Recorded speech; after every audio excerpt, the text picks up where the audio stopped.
Innal hamdalillah nahmaduhu wa nasta'inuhu wa nastaghfiruh wa na'udzu billahi min shururi anfusina wa min sayyiati a'malina. Man yahdihillahu fala mudilla lahu wa man yudlil fala hadiya lahu. Asyhadu an la ilaha illallah wahdahu la syarika lahu wa asyhadu anna Muhammadan 'abduhu wa rasuluh wa ba'd. Hadis 1228 ya.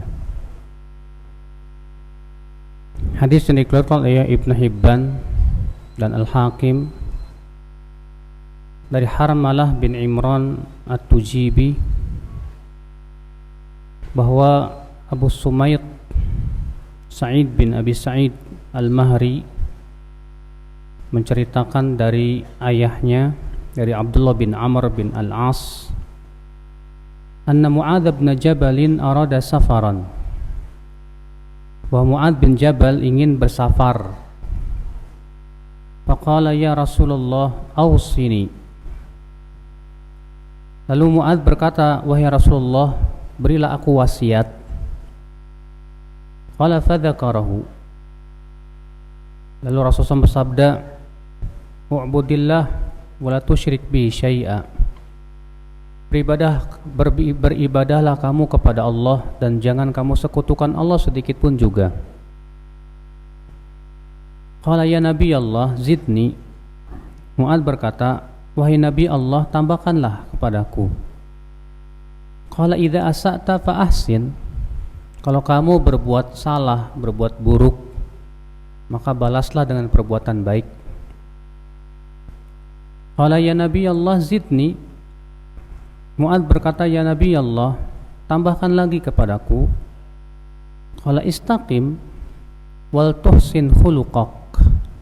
Istiqomahlah kamu dan hendaklah kamu memperbagus akhlakmu. Al-Hakim berkata sahih sanadnya. Syekh Albani berkata perawinya thiqat, semuanya perawi Muslim kecuali Sa'id bin Abi Sumayt ini. Disebutkan oleh Ibnu Hibban dalam Ats-Thiqat. Dan meriwayatkan darinya Usama bin Zaid juga. Maka hadis ini insyaallah hasan. Al-Haythami berkata diriwayatkan Al-Tabrani dalam Al-Awsat, dan di dalamnya ada Abdullah bin Salih, ia dianggap thiqah dan didhaifkan oleh jamaah para ulama. Dan Abu Sumayt ini Sa'id bin Abi Maula Al-Mahri, aku tidak mengenalnya. Namun sudah disebutkan tadi bahwa ia dianggap thiqah oleh siapa? Ibnu Hibban, dan meriwayatkan darinya Usama bin Zaid. Ya, sementara Usama bin Zaid ini ya tidak meriwayatkan kecuali dari yang thiqah, sehingga bisa mengangkat derajatnya menjadi hasan insyaallah. Dan sebagian hadis ini mempunyai syahid dari hadis Mu'adz. Hadis ini kita ambil faedah ya akhi. Yang pertama, bahwa disyariatkan orang yang ingin bersafar, bepergian, ya disunnahkan untuk datang kepada seorang alim, minta wasiat kepadanya.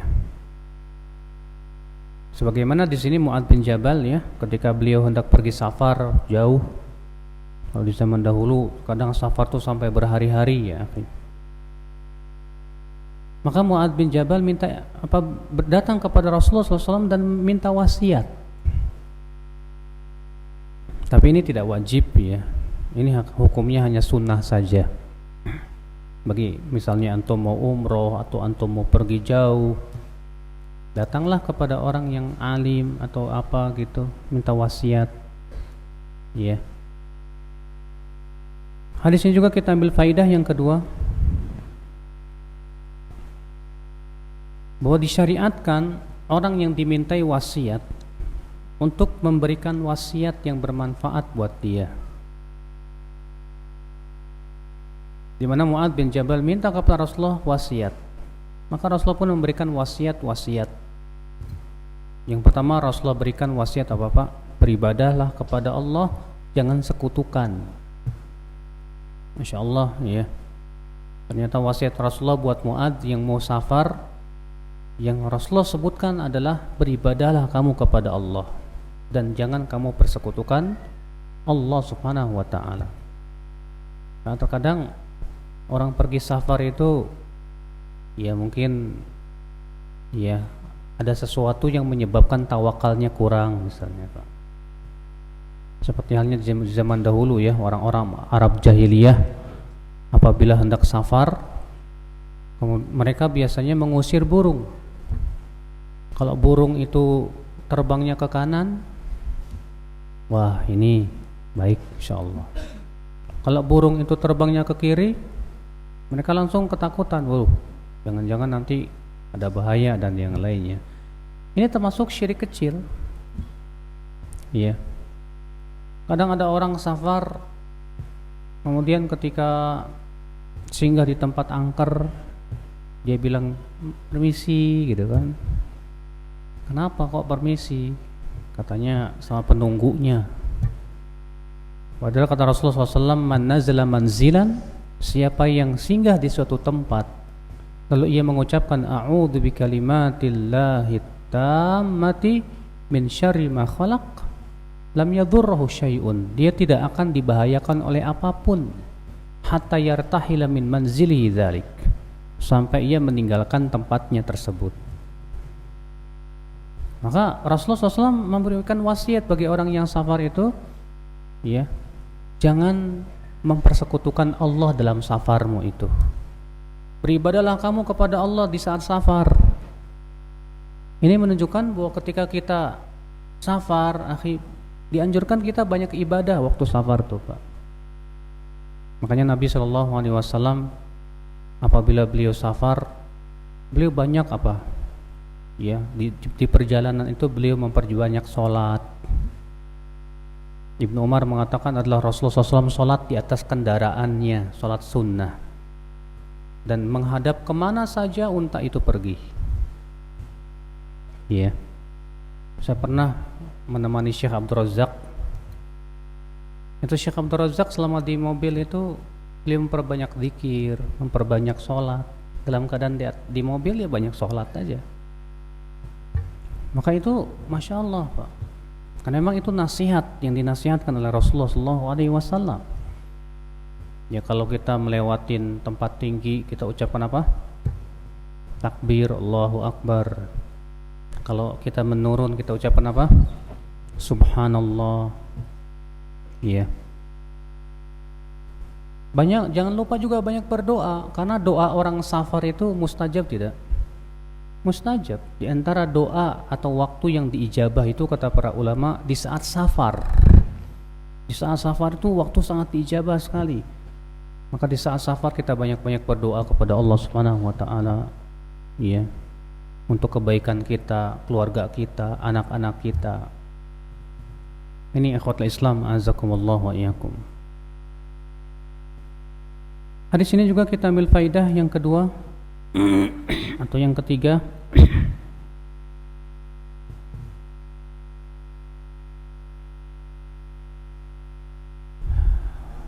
Bolehnya meminta tambahan wasiat bila kita melihat tidak menyusahkan orang tersebut. Ya, kalau kita minta nasihat, kemudian sudah dikasih nasihat, boleh kita minta lagi kalau kita menganggap dia nggak masalah gitu loh.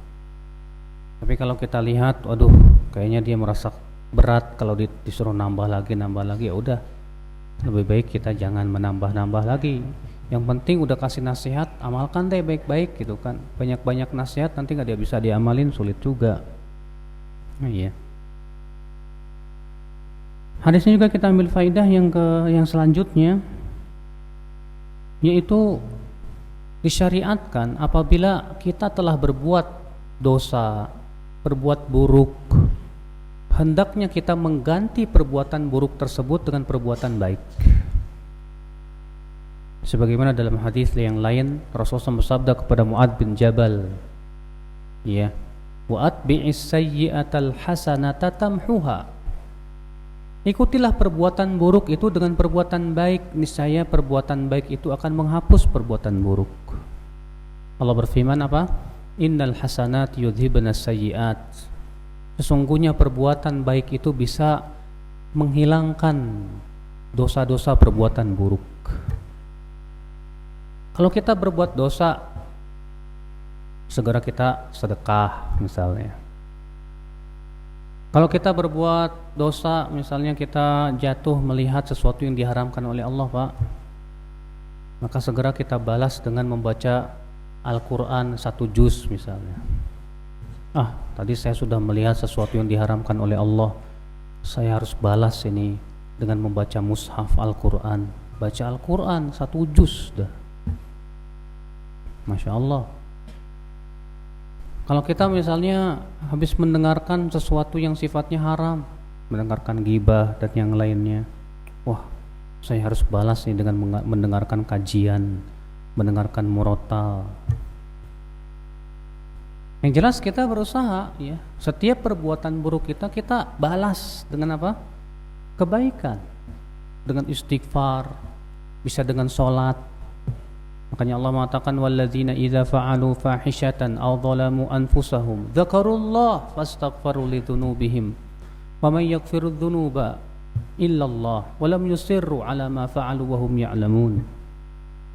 Dan orang-orang yang apabila mereka melakukan perbuatan dosa atau mereka menzalimi dirinya sendiri, segera mereka ingat kepada Allah.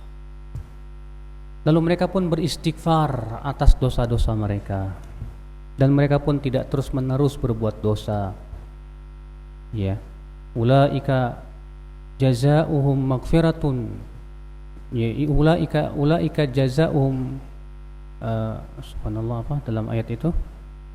Maghfiratum min rabbihim wa jannatun tajri min tahtihal anhar. Maka orang-orang seperti ini, kata Allah, balasannya nanti di akhirat apa?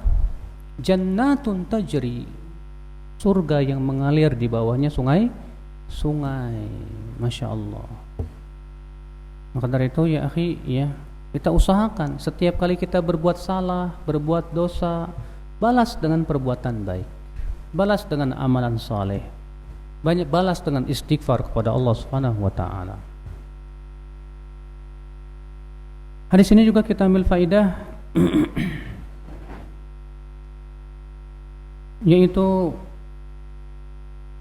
setiap hamba hendaknya berusaha untuk istiqomah di atas din, istiqomah di atas kebaikan sampai akhir hayat kita. Ini bukan sesuatu yang mudah, akhi, ya. Kalau bukan karena Allah Subhanahu wa taala yang memberikan kepada kita kekuatan, kita tidak bisa istiqomah, Pak. Enggak bisa. Makanya setiap kita harus berusaha semaksimal mungkin. Jangan sampai wafat kecuali di atas iman dan Islam. Allah mengatakan apa? Ya ayyuhalladzina amanu taqullaha haqqa tuqatih wa la tamutunna illa wa antum muslimun. Hai orang-orang yang beriman, bertakwalah kamu kepada Allah dengan sebenar-benarnya takwa. Maksudnya apa sebenar-benar takwa itu? Artinya kamu benar-benar bersungguh-sungguh menjaga ketakwaan kamu. Ya, kita ini harus bersungguh-sungguh, Pak, menjaga ketakwaan kita kepada Allah Subhanahu wa taala. Dengan cara apa? Bersungguh-sungguh menjaga perintah-perintahnya. Bersungguh-sungguh menjauhi larangan-larangannya. Semangat dalam segala macam kebaikan. Jangan berleha-leha, jangan menganggap remeh. Makanya Allah mengatakan ya ayyuhalladzina amanu taqullaha haqqa tuqatih. Hai orang-orang yang beriman, bertakwalah kamu kepada Allah dengan sebenar-benarnya takwa. Wala tamutunna, dan jangan kamu wafat illa wa antum muslimun, kecuali kamu dalam keadaan muslim, kata Allah Subhanahu wa taala. Harus berusaha, Pak, dan berusaha. Ya. Hadis ini juga menunjukkan keutamaan akhlak yang baik dan anjuran untuk mempunyai akhlak yang baik. Hadis 1229. Hadis yang diriwayatkan Abu Ishaq Al-Harbi dalam Gharibul Hadis, ia berkata, Haddatsana Muhammad bin Sahal حدثنا عبد الرزاق قال أخبرنا معمر عن همام سمعت أبا هريرة يقول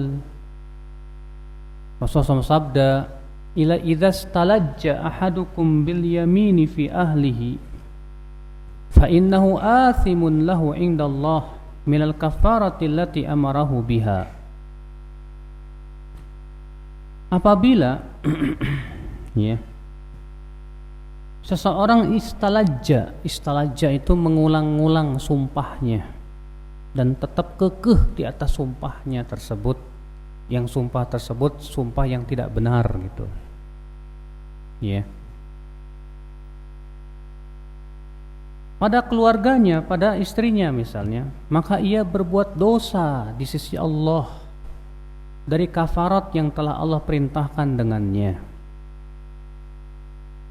Syekh Albani berkata sanad ini sahih, perawinya semuanya thiqat, perawi Muslim. Dan Imam Ahmad juga meriwayatkannya, ia berkata haddatsana Abdur Razzaq dengannya. Ibnu Majah pun meriwayatkannya, ia berkata haddatsana Sufyan bin Waqi' qala haddatsana Muhammad bin Humaid al-Ma'mari dari Ma'mar dengannya, dan dari jalan Ikrimah dari Abu Hurairah dari Nabi sallallahu alaihi wasallam juga. Dan al-Ma'mari ini seorang yang thiqah, perawi Muslim. Namun perawi dari al-Ma'mari ini dhaif. Tapi ia tidak bersendirian, di mana Al-Hakim dan Al-Harbi juga meriwayatkan dari jalan Yahya bin Salih Al-Wahadhi, ia berkata haddatsana ya Muawiyah bin Salam dari Yahya bin Abi Katsir dari Ikrimah dengan lafaz malistalajja fi ali biyaminin fahuwa a'zamu ithman laisa tughnil kafarah. Siapa yang terus-menerus ya mengulang-ulang ya pada istrinya, pada keluarganya dengan sumpah, maka itu dosa yang paling besar. Kafarat saja tidak cukup untuk menebus dosa tersebut. Ya. Artinya kata Syekh Albani, "Idza kanat yaminuhu 'ala lijajin wa ta'kidin wa ghairi istithna'in fa 'alaihi ithmun 'azim wa laysa tuqnil kafaratu 'anhu min al-ithmi alladhi asabahu wa innamal kafaratu 'ala alladhi 'ala ghairi ta'kidin wa la lijajin wa yandamu fayaf'al wa yukaffir." Maksudnya kalau dia terus menerus di atas sumpahnya yang enggak benar itu ya, maka yang seperti ini dosa. Udah begitu dia ngeyel lagi, maka yang seperti ini kata beliau dosa besar di sisi Allah Subhanahu wa taala. Ya. Karena yang diterima kafarat itu adalah orang yang bersumpah sekali lalu menyesal lalu bayar kafarat. Ini enggak, udah bayar kafarat ngasih aja ngeyel. Yang seperti ini kata Rasulullah SAW besar dosanya di sisi Allah Subhanahu wa taala. Hadis ini akhi menunjukkan yang pertama,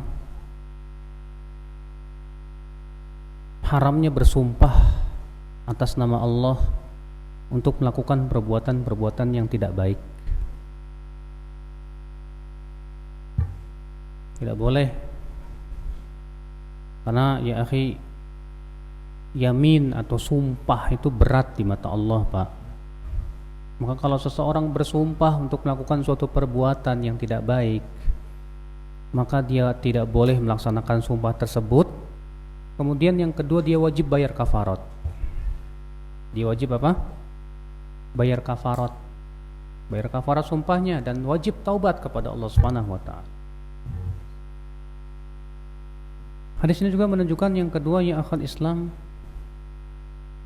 bahwa orang yang ngeyel di atas sumpah seperti ini, maka yang seperti ini besar dosanya di sisi Allah Subhanahu wa taala. Bahkan kafarat saja tidak bisa menghapus dosanya tersebut. Karena yang dimaafkan itu ya akhal Islam sudah kita sebutkan tadi, kalau dia memang bersumpah kemudian dia bayar kafaratnya, dia taubat, selesai. Ini enggak, ngeyel diulang-ulang sama dia. Maka kata Rasulullah SAW, ini orang besar dosanya di sisi Allah Subhanahu wa taala. Hadis 1230. Hadis yang dikeluarkan Imam Ahmad dalam musnadnya dari Aban bin Abdullah Al-Bajali Ia berkata, haddatsatni umumati, ia telah bercerita kepadaku bibi-bibiku, an jaddihim, dari kakek mereka Sakhr bin Ailah, inna qauman min bani Salim farru an ardihim hina ja'al Islam, bahwa suatu kaum dari Bani Salim, ya, atau Sulaim, lari meninggalkan tanah mereka ketika Islam datang. Jadi ketika Islam datang, Banu Sulaim ini, ya, lari meninggalkan tanah mereka, negeri mereka. Fa akhadtuha, maka Sakhr bin Ailah berkata, aku pun mengambil tanah mereka. Fa aslamu, rupanya mereka masuk Islam. Fa khasamuni fiha ila Nabi sallallahu alaihi wasallam, lalu mereka pun melaporkan kepada Nabi sallallahu alaihi wasallam bahwa tanah mereka diambil oleh Sakhr ini. Faraddaha alaihim, maka Rasulullah SAW pun mengembalikan tanah-tanah tersebut kepada mereka.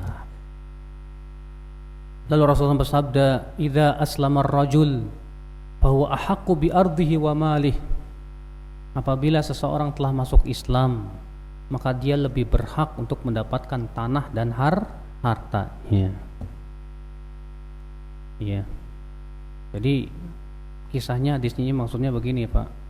Di kaum muslimin menyerang, ternyata mereka lari kan? Otomatis tanah mereka, negeri mereka dikuasai oleh kaum muslimin. Rupanya tanah-tanah mereka ini diambil oleh Sakhr ini. Tentunya pasti seizin Rasulullah SAW. Tapi kemudian mereka masuk Islam. Karena mereka masuk Islam, akhirnya mereka minta lagi ke Rasulullah, itu tanah kami ya Rasulullah. Maka Rasulullah mengembalikan tanah mereka kepada mereka itu. Karena Rasulullah mengatakan kemarin itu boleh diambil karena mereka pertama non muslim dan meninggalkan negeri-negeri mereka ketika diserang oleh Islam pada waktu itu. Tapi ketika mereka masuk Islam, ya sudah, itu jadi hak mereka lagi gitu. Iya. Syekh Albani berkata sanad ini hasan insyaallah. Aban ini diperselisihkan, namun kebanyakan para ulama menganggapnya thiqah. Adz-Dzahabi berkata hasanul hadis. Al-Hafidz mengatakan saduq, tapi pada hafalannya ada kelemahan. Ya. Kemudian bagaimana di dalam sanad itu disebutkan an umumatihim, bercerita kepadaku paman-pamanku. Kan enggak disebutin siapa paman-pamannya itu. Paham enggak, Pak? Ini namanya mubham. Mubham itu tidak disebutkan siapa namanya. Tapi kata Syekh Albani rahimahullah, insyaallah ini naik derajatnya kepada Hasan. Kenapa? Karena dia mengatakan bercerita kepadaku paman-pamanku, berarti jumlahnya banyak ini. Karena jumlahnya banyak, mudah-mudahan itu bisa mengangkat derajatnya. Ya. Wa qad rawa an ammihi Utsman bin Abi Hazim al-Bajali, dan ia telah meriwayatkan dari pamannya itu Utsman bin Abi Hazim al-Bajali, dan ia termasuk orang-orang yang makbul sebagai disebutkan oleh Al-Hafidz dalam takribnya. Ya, maka dari itulah Al-Hafidz mendiamkan itu dalam Fathul Bari, seakan-akan setuju dengan pendapat Imam Bukhari dalam sahihnya, ya, dengan bab yang telah disebutkan tersebut. Wallahu a'lam. Di sini menunjukkan ya akhi, apabila suatu kaum meninggalkan negeri mereka dan negeri itu dikuasai Islam, kemudian kaum itu masuk Islam, mereka punya hak untuk mengambil kembali negeri tersebut. Iya. Hadis 1231. Hadis yang dikeluarkan At-Tayalisi dalam musnadnya, ia berkata haddatsana Syu'bah. Syu'bah ini Pak, ya, seorang perawi yang sangat thiqah, Pak. Beliau itu digelari oleh para ulama dengan Amirul Mukminin dalam hadis. Ya, Imam Syu'bah bin Al-Hajjaj Al-Bustami, ya, Ibn Ward Al-Ataki, Beliau itu Masya Allah luar biasa. An Mansur bin Mu'tamir, dari Rib'i bin Hirash, dari Abu Bakrah, bahwa Nabi SAW bersabda, "Idza asyara rajul ala akhihi bis-silah, fahuma ala jurufi jahannam, fa idza qatalahu waqa'a fihi jami'an." Apabila seseorang menunjuk saudaranya dengan pedang, artinya dua orang ini berantem dengan pedangnya, maka keduanya berada di tepi neraka jahanam. Dan apabila ia membunuh saudaranya tersebut, maka dua-duanya masuk neraka. Kalau dua-duanya sama-sama berantem, sebagaimana ditunjukkan dalam hadis lain, ya, kata Rasulullah apa? Idzal taqal muslimani bisayfayhima fal qatil wal maqtul finnar. Apabila dua muslim bertengkar dengan pedangnya, maka yang membunuh dan yang dibunuh dua-duanya di neraka. Ketika ditanya, "Ya Rasulullah, orang yang membunuh jelas di neraka, tapi kenapa yang dibunuh masuk neraka juga?" Kata Rasulullah, "Innahu kana harisan ala qatli sahibi." Dia masalahnya sudah berniat kuat juga untuk membunuh temannya, tapi keduluan gitu loh. Keduluan, ya udah, Allah tahu niatnya dia. Maka dari itu Pak, ini kalau terjadi pertengkaran dalam permasalahan yang tidak diizinkan dalam syariat, pertengkaran yang tercela dalam syariat. Adapun pertengkaran yang diizinkan ya nggak masalah. Contoh misalnya ada maling masuk mau merampok rumah kita, akhirnya antum terpaksa membela diri, berantem, dan ternyata kita bunuh dia, maka kita nggak salah dong. Ya, sebagaimana ada seorang laki-laki datang kepada Rasulullah, "Ya Rasulullah, ara'aita ya law anna ahadan arada ya an ya'khudha mali atau kama qala." Bagaimana pendapatmu kalau ada orang yang mau mengambil hartaku? Kata Rasulullah, "Qatilhu," perangi dia. "Bagaimana kalau aku yang terbunuh ya Rasulullah?" Kata Rasulullah, "Engkau di surga." "Bagaimana kalau aku yang membunuh dia ya Rasulullah?" Kata Rasulullah, "Dia di neraka." Ya.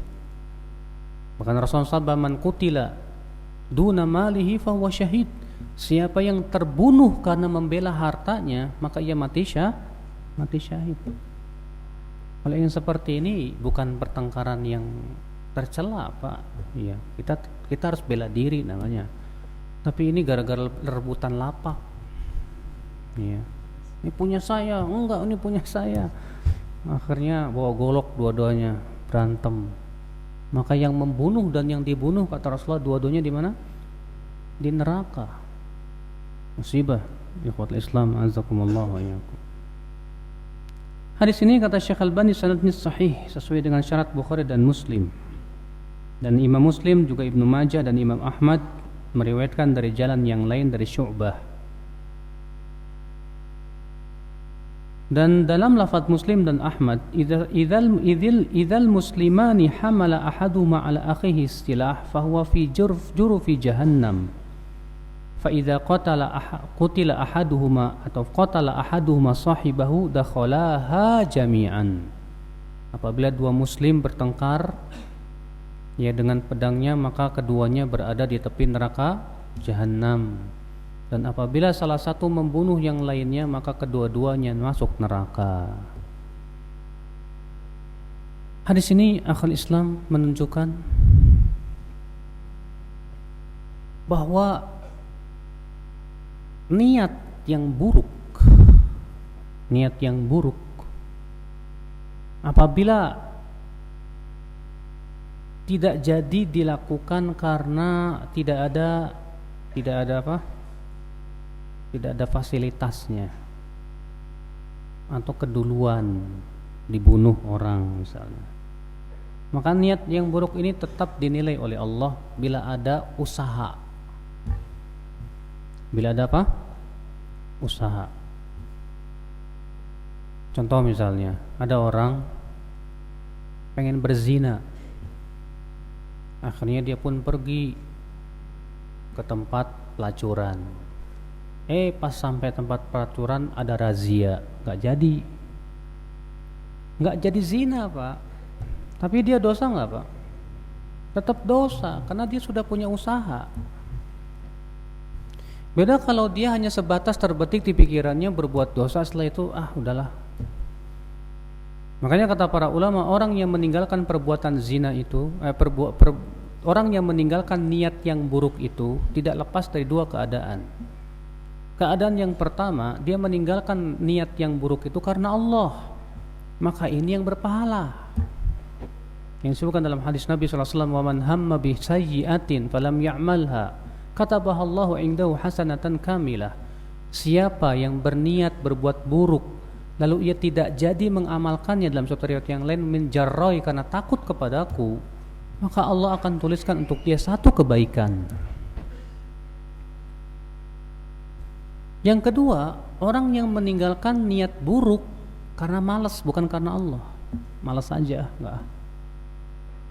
Maka yang seperti ini tidak diberikan pahala sama sekali, tidak pula diberikan dosa. Karena Rasulullah sabda, ya, innallaha tajawaza li an ummati ma haddatsat bihi anfusuha ma lam ta'mal aw tatakallam. Sesungguhnya Allah memaafkan untuk umatku apa yang dibicarakan dalam hatinya selama tidak diucapkan dan tidak diperbuat. Berarti dimaafkan, udah. Iya. Tapi kalau dia tinggalkan perbuat niat buruk itu, tapi dia sudah ada usaha, tapi qadarullah fasilitasnya nggak ada, udah nyari pelacur nggak ketemu-temu, ya udahlah. Iya. Main niat mau nonton film porno, cari kesana kesini, VCD-nya nggak ada, tetap Allah nilai karena ada usaha itu Pak. Sama halnya dengan orang yang berantem, kedua-duanya berantem, dua-duanya niat ingin membunuh temannya, kemudian yang satu membunuh, yang satu terbunuh, maka dua-duanya di neraka. Kenapa? Karena yang terbunuh pun punya niat, masalahnya untuk apa? Untuk membunuh tadi, ya akal Islam. Iya. Ini menunjukkan betapa besarnya masalah niat itu Pak, ya. Hadis 1232. Hadis yang dikeluarkan Imam Ahmad dan Abu Nuaim dalam Al-Hilyah dari beberapa jalan dari Abu Bakar bin Ayyash. Ia berkata, dakhalna ala Abi Husain na'uduhu wa ma'ana Asim. Kami masuk kepada Abu Husain menjenguk beliau yang sedang sakit, dan kami bersama Asim. Qala Abu Husain li Asim, tadhkuru hadithan haddathanahu Al-Qasim ibnu Mukhaymirah. Hai Asim, kata Abu Husain, kamu ingat tidak hadis yang diceritakan kepada kita oleh Al-Qasim bin Mukhaymirah? Qala na'am. Asim berkata, iya, aku ingat. Innahu haddatsana yawman an Abdullah bin Amr. Sesungguhnya ia telah menceritakan kepada kami suatu hari dari Abdullah bin Amr bahwa Rasulullah sallallahu alaihi wasallam bersabda, "Idza ishtaqal 'abdul muslim qala Allah ta'ala lil ladzina yaktubun uktubu lahu afdal ma kana ya'mal idza kana talqan hatta utliqahu." Apabila seorang hamba yang muslim itu sakit, maka Allah berfirman kepada malaikat-malaikat yang mencatat amalannya, tulis untuknya yang lebih utama dari apa yang ia biasa amalkan di saat ia sakit, di saat ia sehat, sampai aku sehatkan dia. Syekh Albani berkata, Abu Nuaim berkata, tidak ada yang meriwayatkan dari Abu Husain kecuali Abu Bakar bin Ayyash ini, dan Abu Bakar bin Ayyash thiqah, perawi Bukhari, ya, Bukharinya perawi Imam Bukhari. Walaupun memang sebagian ulama ada yang memperbincangkan dia, tapi itu tidak mempengaruhi apa-apa. Iya, Abu Bakar bin Ayyash ini Pak. Dan Asim bin Abi Nujud juga meriwayatkan dari Khaythamah bin Abdurrahman dari Abdullah bin Amr bin Al-As bahwa Rasulullah SAW bersabda, innal 'abda idza kana 'ala tariqatin hasanatin minal ibadati thumma marida qila lil malakil muwakkal bih uktub lahu mithla 'amalihi idza kana tariqan hatta utliqahu aw ya akaffat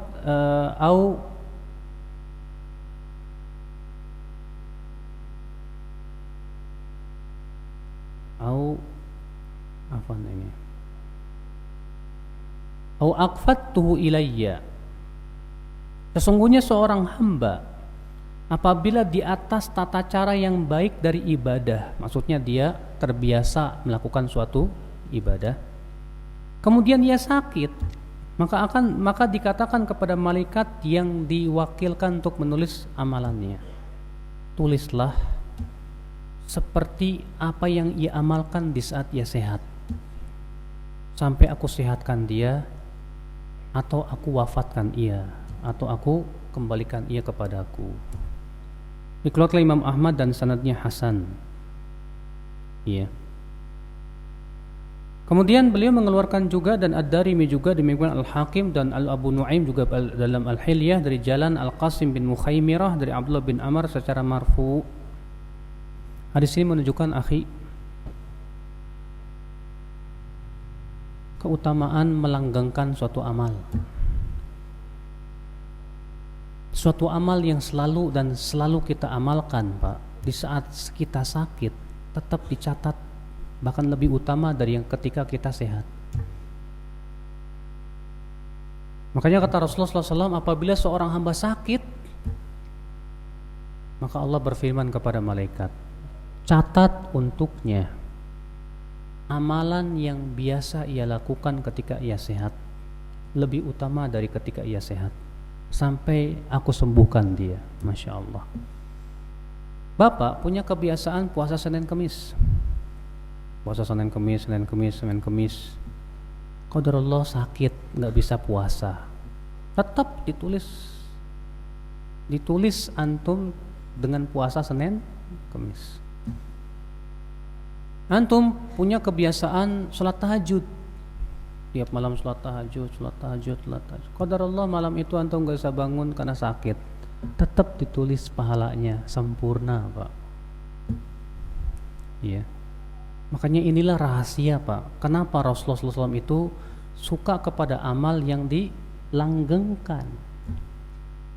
Kata Aisyah, wa kana ahabbuddin ilaih ma dama alaihi sahibuh. Ya, adalah amal yang paling dicintai oleh Rasulullah SAW adalah yang langgeng, dijaga terus, walaupun sedikit nggak masalah. Iya, inilah kalau kita langgengkan suatu amal tuh, masya Allah, Pak, ya. Jadi ketika kita sakit pun tetap ditulis, tetap mengalir terus pahalanya di sisi Allah Subhanahu Wa Taala, masya Allah. Hadis ini menunjukkan, ya akhal Islam, azakumullah wa iyyakum, rahmat dan kasih sayang Allah kepada kaum muslimin, di mana seorang muslim itu, akhi, ketika ia sakit ternyata diberikan oleh Allah banyak kebaikan. Pertama, ketika dia sakit digugurkan terus dosanya oleh Allah, digugurkan terus tuh, Pak. Selama dia sakit, selama itu pula dosanya digugurkan terus. Kata Rasulullah, wala yazalul bala'u bil mu'min, senantiasa musibah menimpa seorang mukmin, hatta yatrukahu yamshi fawqal ardi walis alaihi khati'ahu kama qala, sampai Allah biarkan ia berjalan di muka bumi dalam keadaan tidak punya dosa. Selama sakit dosanya gugur terus. Sudah begitu amalan yang biasa ia lakukan setiap harinya tetap tidak berkurang, dicatat terus. Lihat kasih sayang Allah kepada kaum muslimin, ya akhal Islam, azakumullah wa iyyakum. Iya. Hadis ini juga kita ambil faidah yang kedua,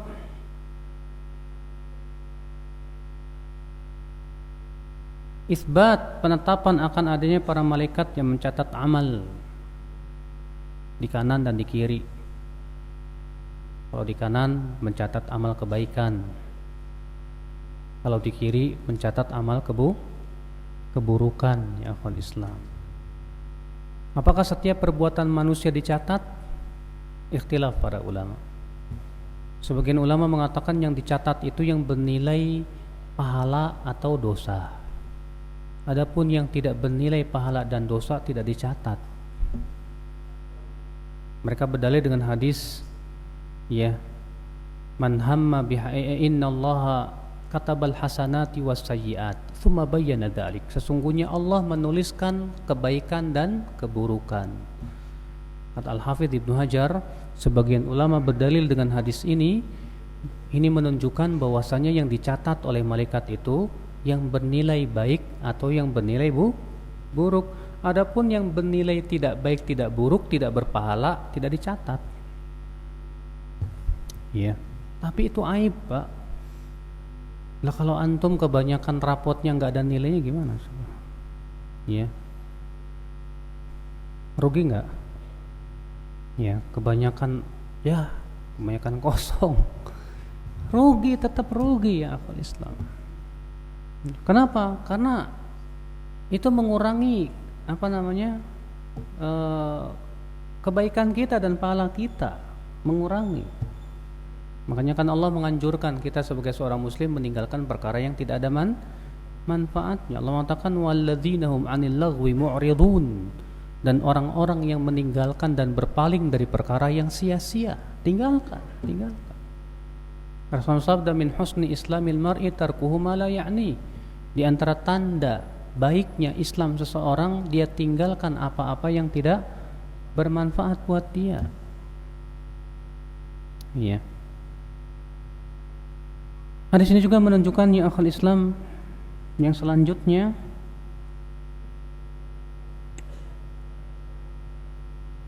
keutamaan melanggengkan amal dan istiqomah di atas amal tersebut.